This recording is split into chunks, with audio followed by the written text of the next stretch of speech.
Buenos días, mi grupo está conformado por Martín Soto, Jorge Páez y mi persona, Katiuska Carrillo. A continuación le expondremos los trastornos de estrés agudo y estrés postraumático. ¿Qué es el estrés? El trastorno de estrés agudo. Este trastorno consiste en una reacción disfuncional, desagradable o intensa que comienza poco después de un acontecimiento traumático o abrumador y que se prolonga durante al menos un mes. Si este persiste, se diagnostica un trastorno de estrés postraumático. ¿Cuáles son los síntomas de estos? Los síntomas son sobre una agitación prolongada, dolores de cabeza intensos, eh, persistentes, migrañas, dolor en el pecho y una enfermedad cardíaca. Las causas. Esta surge de las experiencias y presiones del pasado reciente y las exigencias y presiones anticipadas del futuro cercano. La incidencia, según investigaciones, la prevalencia de esta va de 7,2 hasta 68%. Seguidamente hablaremos de qué es el trastorno de estrés postraumático. Este trastorno es caracterizado por la imposibilidad de recuperarse después de experimentar o presenciar un evento atemorizante. El trastorno puede durar desde meses hasta años y suele haber episodios que recuerden el trauma y causan intensas reacciones emocionales y físicas. Entre algunos de los síntomas tenemos que podemos llegar a tener pesadillas, recuerdos repentinos, evitar situaciones que recuerden el trauma, reaccionar exageradamente ante estímulos o incluso tener depresión o ansiedad. Las causas de estas pueden ser una agresión, accidentes automovilísticos, violencia doméstica, desastres emocionales, entre otros.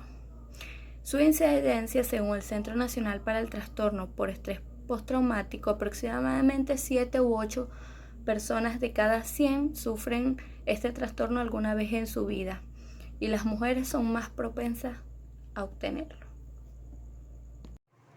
Buenas, mi nombre es Martín Soto y a continuación les estaré hablando acerca de la prevalencia, los criterios diagnósticos y posibles tratamientos de los trastornos de estrés postraumático o TEPT y el trastorno de estrés agudo.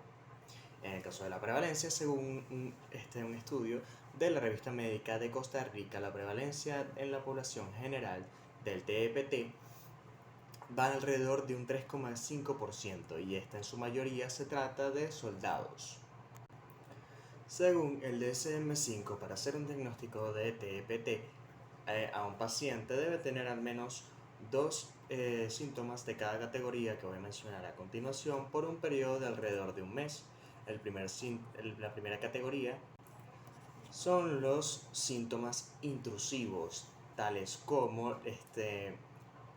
pensamientos intrusivos involuntarios persistentes sobre el acontecimiento, al igual que sueños intrusivos perturbadores sobre el acontecimiento, una distorsión pequeña de la realidad, ya sea a través de flashbacks, en la cual puede incluso llegar a desconocer completamente el entorno.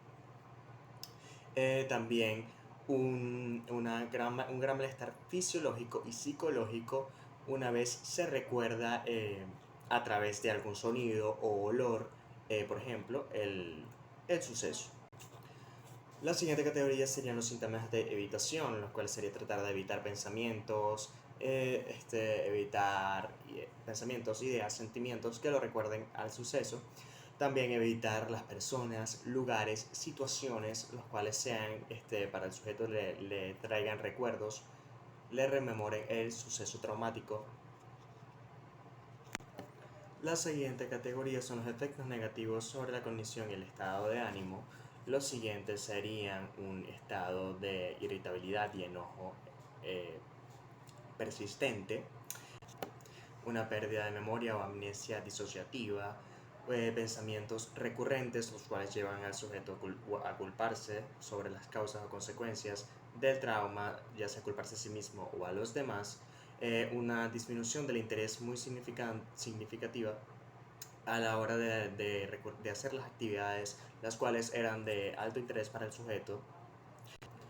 Un estado emocional negativo persistente, ya puede ser miedo, horror, vergüenza, sensación de desapego hacia los demás y también una incapacidad persistente de sentir emociones positivas. La siguiente y última categoría del TPT sería la alteración de los estados de respuesta y reacción, la cual está compuesta de comportamiento autodestructivo, dificultades para dormir, hipervigilia, una constante sensación de enojo e irritabilidad, y por último un aumento de respuesta a la hora de despertar. Ahora hablaremos del caso del trastorno de estrés agudo. En cuanto a su prevalencia, a pesar de que no se consiguen excesivos datos, uno de los estudios realizados sobre el trastorno de estrés agudo fue realizado en la ciudad de Tingo María, Huánuco. Esta ciudad sufrió una inundación y 20 días después se les hizo un estudio a los habitantes, a la población de esta ciudad, de la cual el 68,4% presentó diagnosticado el trastorno de estrés agudo. En su mayoría estas eran mujeres. Según el DSM-5, para diagnosticar a un paciente con un trastorno de estrés agudo debe presentar en un periodo de 3 días a un mes al menos 9 de los siguientes criterios diagnósticos que mencionaré a continuación: sueños angustiantes, recuerdos angustiantes intrusivos sobre el evento, una despersonalización, nuevamente reacciones disociativas o flashbacks en los cuales el paciente siente que el evento se está repitiendo, evitación, el paciente puede tratar también de evitar lo que serían lugares, situaciones y personas que le traigan recuerdos del evento traumático, y una intensa angustia psicológica y fisiológica cuando algo, tal como un sonido o un olor, le recuerda a el evento traumático. También tenemos una respuesta de sobresalto exagerada.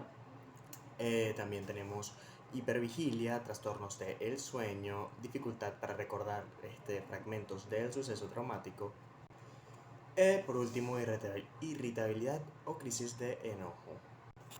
Como pueden ver, se parecen bastante a ambos trastornos y no será diferente esto en sus posibles tratamientos, debido a que en ambos los posibles tratamientos son terapia psicológica, medicación con medicamentos tales como los inhibidores selectivos de la recaptación de serotonina, y por último se puede complementar el tratamiento brindándole a el sujeto paciente una seguridad personal mayor, debido a que el sujeto paciente se sentirá mucho más confortable, mucho más seguro, teniendo en cuenta que sepa que sus seres queridos y sí mismo también estén completamente a salvo, además de brindarle también una mejor salud física a través de una buena alimentación, ejercicio y por último el evitar las sustancias los cuales puedan intoxicar al mismo, tal como el alcohol, al menos durante los primeros meses. Buenas, mi nombre es Jorge Páez, estudiante de psicología, y en esta ocasión les voy a hablar un poco sobre la historia del trastorno de estrés postraumático y el estrés agudo, y a su vez plantear un caso clínico donde podemos denotar un poco sobre el diagnóstico y cómo se desenvuelven los sujetos que padecen este tipo de trastorno. Bueno, primero que nada, la historia del trastorno de estrés postraumático y estrés agudo se ve muy relacionada, ya que en sí ambos trastornos tienen sus similitudes. Así que, bien, empecemos primero de dónde nace el término estrés, ya que este término fue acuñado por el médico Hans Leyer en 1930, ya que fue el primero en estudiar el estrés en organismos vivos, quien sometió a ratones de laboratorio a diferentes circunstancias, llámese calor o frío extremo, música irritante o luz cegadora. Él descubrió que cuando un organismo está sometido a una tensión prolongada, emite respuestas fisiológicas. Y es que, sí, el estrés no es un problema humano, sino una reacción que ayuda a todos los animales a sobrevivir. Cualquier organismo tiene un mecanismo que lo hace internamente estable. Digamos algunos ejemplos como temperatura, niveles de oxígeno, glucosa o presión arterial. pues se mantienen cerca de los niveles ideales, pero cuando súbitamente aparece una amenaza, ese balance se pierde porque el cuerpo se prepara para reaccionar. Un ejemplo de esto lo vemos en la naturaleza. Por ejemplo, cuando vemos un león que está cazando una cebra, realmente cuando empieza la cacería, digamos este ejemplo, ambos animales se encuentran en situaciones de estrés y vemos cómo se desenvuelve el factor natural de todos los seres vivientes, que es de lucha-huida, donde en este tipo de circunstancias podemos denotar ciertos niveles de estrés que alteran este balance interno del organismo, pero que una vez supongamos que ninguno de los animales murió y se acaba la cacería, estos niveles de estrés que generan un desbalance a nivel del organismo vuelven a su normalidad. El problema está que cuando suceden estos desbalances, el cuerpo no logra volver a la normalidad y que el motivo sea que todavía existe una presencia de este estrés, ¿verdad? Entonces, aquí es donde podemos ya empezar a deducir de dónde proviene ya el problema. Continuando con la historia un poco más a profundidad de lo que es el trastorno de estrés postraumático y el estrés agudo, el estrés agudo tuvo su primera mención en la década de 1920 a manos de Walter Cannon, en base a una teoría que declaraba que los animales reaccionaban a las amenazas con una descarga general del sistema nervioso simpático. Esta respuesta fue reconocida más tarde como la primera etapa de un síndrome de adaptación general que regula las respuestas entre los vertebrados y otros organismos. Unos años después, en 1932, Walter Cannon imprime vitalidad al concepto de estrés al considerarlo una perturbación de la homeostasis ante distintos estímulos, y aunque utilizar este término un poco por casualidad, debido a que en su época este término en específico, la homeostasis, no estaba del todo bien implementado, ¿verdad? Digamos que la idea que él quería dar a transmitir con este término es que el estrés tenía una graduación y quiere decir que se podía medir. En términos psicométricos esto es muy importante debido a que con este simple hecho los científicos podrían darle ya un poco más de valor científico a sus teorías. También podrían corroborarlos con resultados y estudios. Por ejemplo, Hans Ley en 1936 hace una publicación donde digamos que tuvo éxito en medir ciertos atributos del estrés, donde por ejemplo podemos ver que él determinó que en estas situaciones de estrés hay una triada patológica compuesta por un aumento del tamaño de las glándulas suprarrenales, úlceras gastrointestinales e involución del sistema timolinfático. Continuando con esta línea del tiempo, en 1941, a manos de Abraham Gardiner, definió por primera vez de forma sistemática el trastorno de estrés postraumático y señaló que las personas que lo padecen siguen viviendo en el ambiente emocional del acontecimiento traumático. Este investigador consideró que la persistencia de reflejo de sobresalto en las personas traumatizadas constituía el elemento central de la reacción de estrés postraumático y la relacionó con el desarrollo de irritabilidad y de sintomatología psicosomática en estos pacientes. En estudios más recientes se ha comprobado científicamente estos conceptos y se ha confirmado que tanto fisiológica como hormonalmente las personas con trastornos de estrés postraumático siguen reaccionando frente a estímulos pequeños como si constituyeran situaciones de emergencia. Cabe destacar también que hubieron muchos hechos importantes que tuvieron mucha influencia en la historia de estos trastornos específicos, ya que cabe recordar que en la historia de la humanidad no hubo una sola, sino 2 guerras mundiales, lo que suscitaron en muchas experiencias traumáticas que trajo como consecuencia el reto de dar tratamiento a millones de personas expuestas a eventos traumáticos. Resulta destacable el estudio de los supervivientes en campos de concentración, que incluso dio origen al término síndrome de campo de concentración, donde se observaron los efectos devastadores de estas experiencias traumáticas en la salud mental y física de las personas, así como la relación entre la falta de verbalización de los eventos traumáticos y la imposibilidad de procesarlos adecuadamente. Posteriormente, tras algunas décadas de poco avance en el contexto del final de la guerra de Vietnam, que finalmente es en una serie de esfuerzos de la Sociedad Psiquiátrica de América en 1980, que se incluye el término de estrés postraumático dentro del Manual de Diagnóstico y Estadístico de Trastornos Mentales, tercera edición, el DSM-3, incluyendo como criterios diagnósticos 27 síntomas comunes de las neurosis traumáticas. Este trabajo fue altamente influenciado por la investigación de Gardner. Imagínense que este basó sus investigaciones en civiles traumatizados y en más de 700 casos clínicos de veteranos de Vietnam. Continuando esta línea del tiempo, llegamos a 1994, donde tenemos ya el DSM-4, donde incluyó una mayor cantidad de estudios científicos sistematizados para filtrar y refinar los criterios diagnósticos del trastorno de estrés postraumático.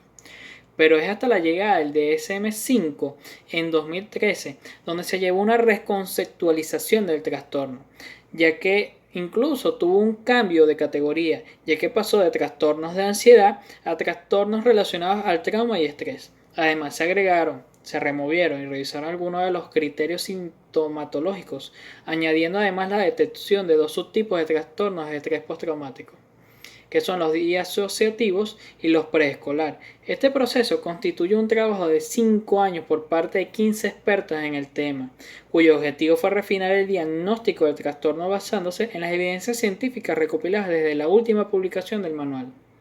Ahora, vamos a trabajar un caso clínico conocido como el poco aguante, en el cual vamos a ver cómo se relaciona con el trastorno de estrés postraumático y cómo llevamos a cabo el diagnóstico de este.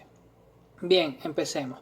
Primero que nada nos encontramos con Eric Reynolds, que es un veterano de la guerra de Vietnam de 56 años de edad, casado, que acude por sí mismo a la consulta de salud mental de Veterans Affairs por tener poco aguante y encenderse enseguida. Los síntomas de Reynolds comenzaron más de 3 décadas antes, poco después que saliera de la zona de combate de Vietnam, donde sirvió como operador de radio de campaña.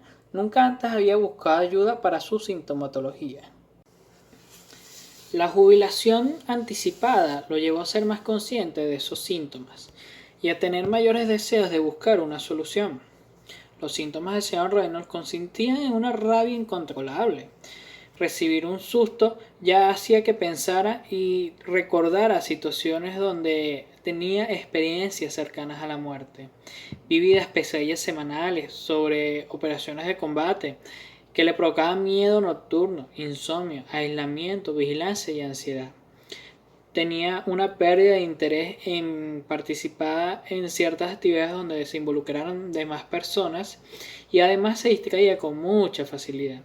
Pero la mayor preocupación del señor Reynolds estaba en su incontrolable agresividad. Ejemplos de esto estaban en las agresiones verbales en situaciones de tránsito, en situaciones cotidianas donde se encontraba en el supermercado, o una situación muy singular donde se quedó medio dormido en la camilla mientras le hacía una revisión médica.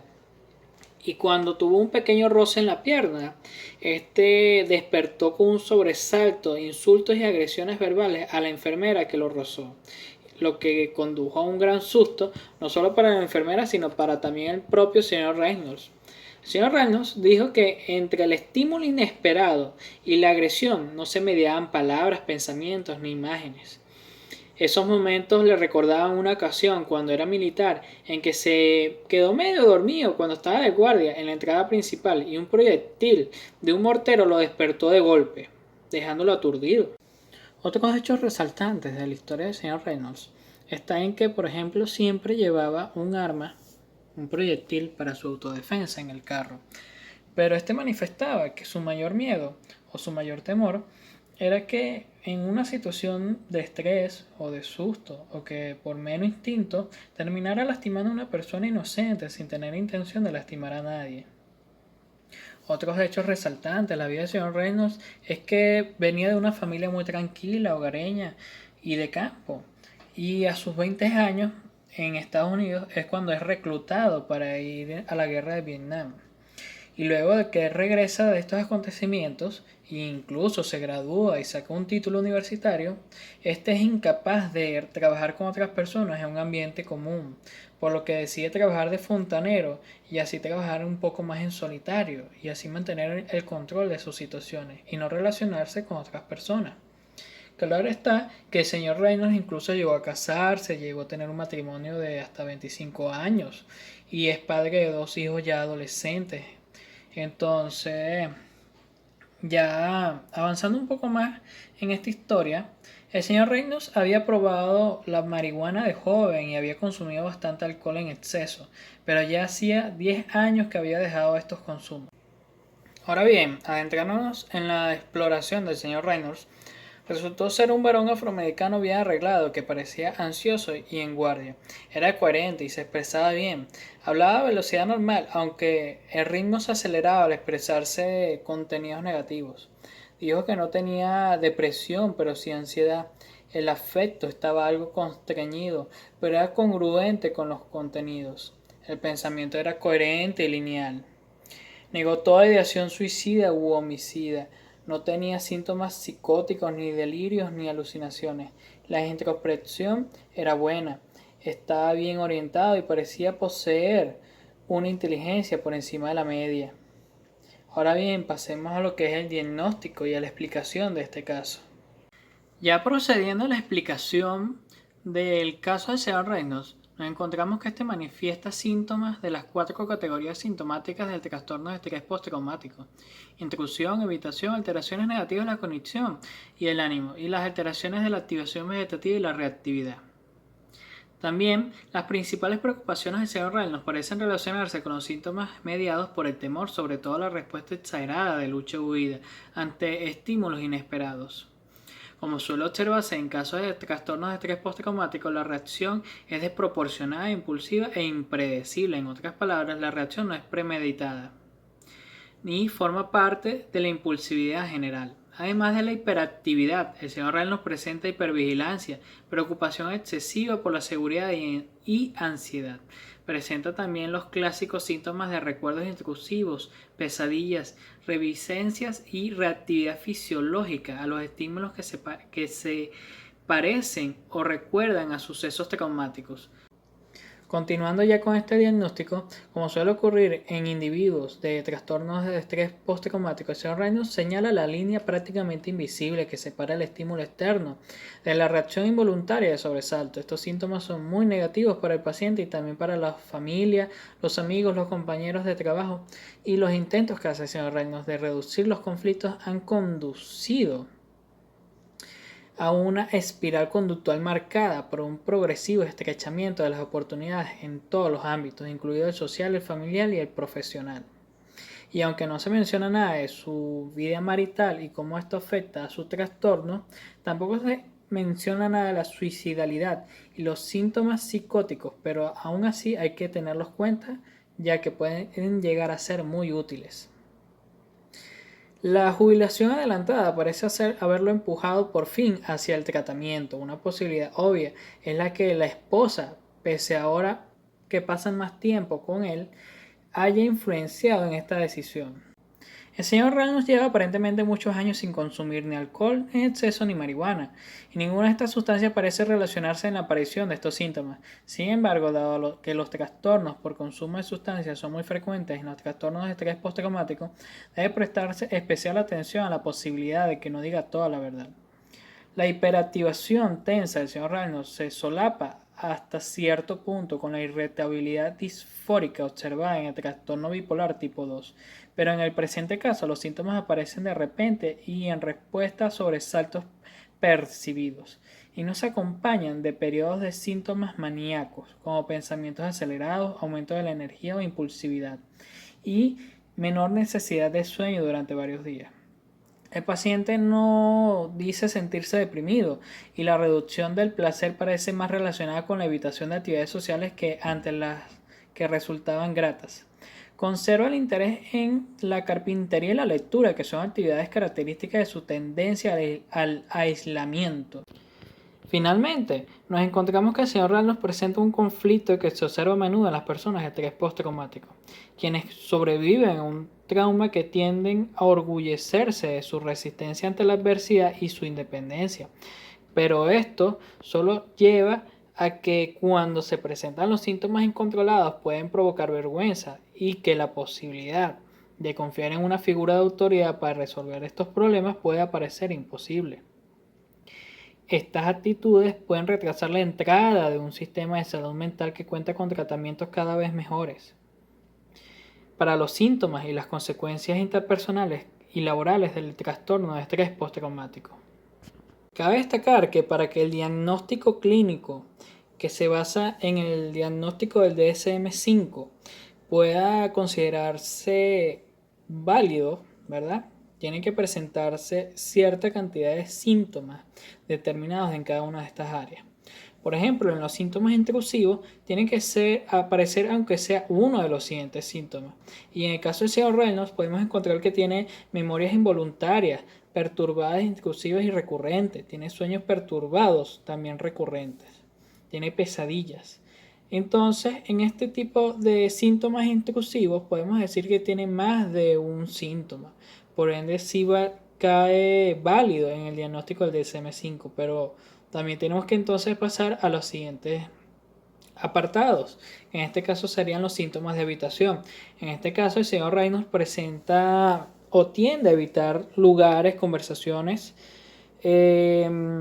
con personas que desencadenan memorias en los episodios que ha llegado a vivir. Entonces también pasamos a los efectos negativos sobre la cognición y los estados de ánimo, donde aquí tiene que presentar al menos 2 síntomas. Y vemos que en esta ocasión el señor Rey nos presenta un estado emocional negativo persistente. Además, una notable disminución en el interés o la participación en actividades significativas. También hay que tomar en cuenta que la alteración del estado de alerta y de reacción necesita al menos 2 síntomas. Y aquí es donde podemos ver que aparece el mayor número de síntomas, ya que presenta 4. Presenta la hipervigilancia, problemas de concentración, irritabilidad o crisis de enojo, dificultad para dormir. Entonces, basados en el diagnóstico del DSM-5, podemos ver que cumple con todos los criterios diagnósticos para poder determinar o concluir que el señor Reynolds está padeciendo un trastorno de estrés postraumático en este caso y que por ende necesita un tratamiento adecuado para este tipo de trastornos. Muchas gracias.